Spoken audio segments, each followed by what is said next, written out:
It's me. I was only told 3 times. I forget. Because I'm old.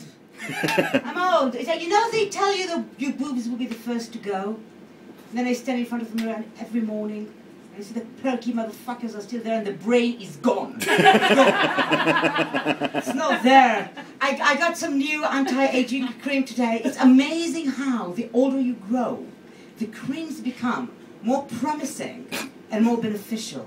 More promising for the ones who buy them and more beneficial, obviously, for the ones who sell them.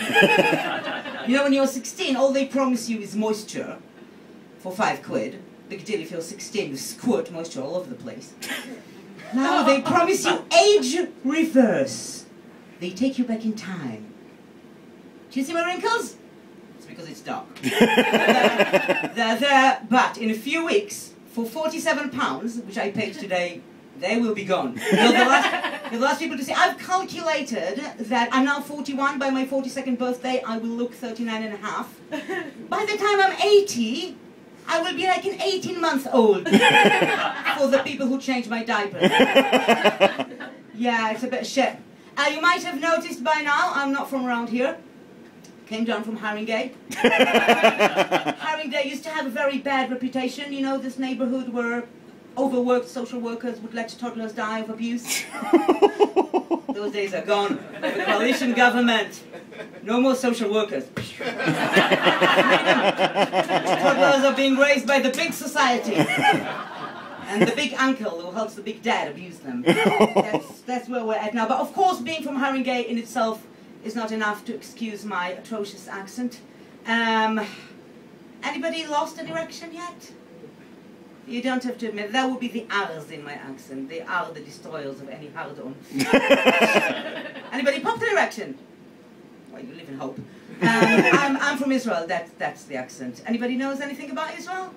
You know where it is? Middle East? Jews? Arabs? That's the long and the short of it. It's complicated, naturally. It's very complicated. Very complicated. Not that complicated. It's quite simple, really. We've taken another people's country, and we have no idea how come they don't like it. We love it. Every now and then they make their discontent obvious. The woman from the embassy is not happy. That's when we say they hate us because we're Jews and we blame it on the BBC. People think it's our foreign policy, but actually we prefer to call it a domestic. Jeff, are you... No, that's not you. Yeah, well, I won't exhaust you with any Israel anymore. I came here. I thought it would be better. I'm quite liking it. Any other foreigners in the audience? Give me a cheer if you're a foreigner. I know you're a foreigner. Yay! Yay! Right, you're from Israel, yeah. Who else is a foreigner? Where are you from, Peter? Poland. Where? Poland. You're from Poland? I am. Fantastic. I used to be from Poland. But, I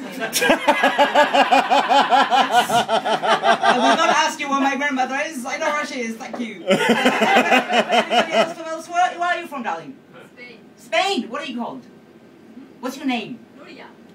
Luria. Nuria with N. Luria with N. Yes. That's I worked that out in due course. I'm glad to have a fellow Mediterranean because this is my main complaint, and I need some backing from the Mediterranean side of things. Because I point out, do you like it here, foreigners? Do you like England? No. Yeah? Yeah, so I'm from New York. Of course you don't like it. Yeah, and the English? Yeah. No. I don't want to get this. It's a language, though. It's a language. I find the language a little bit challenging. Because people say things that I just don't get. I know I sound quite eloquent. I sound like some bloody Guardian reader, sometimes even a bloody Guardian writer. Still, it takes me years to get some of the stuff that people are saying to me. You know, people say they find me difficult. Me. They say I find her difficult. Don't you find her a little bit difficult? I find her difficult.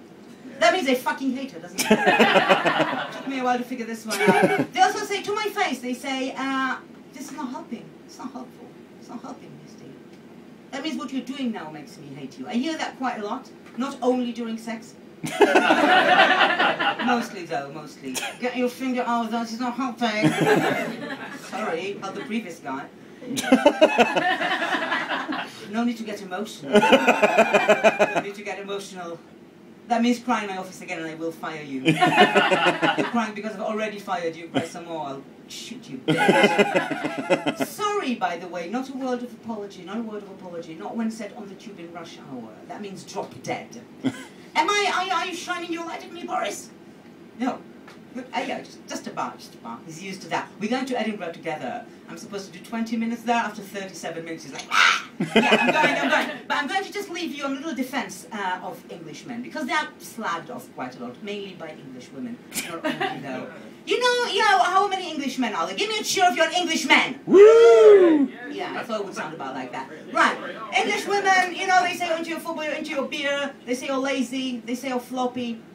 Now, there's evidence to support all of these allegations, to an extent. However, what you English women should bear in mind that the contribution of an Englishman to your wardrobe is immense and invaluable. Right, where I come from, the Mediterranean, you want to have sex, you take your knickers off. This is it, story done.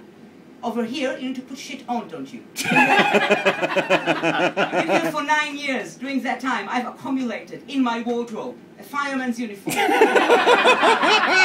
a policeman's uniform, and a policewoman's uniform, a nurse uniform, a French maid's uniform, 6 corsets, a whip, and a body bag. Body bag is not for me, it's for the next man who tries to spank me. They call it sex around here, did you hear? Thank you very much, what a fantastic audience!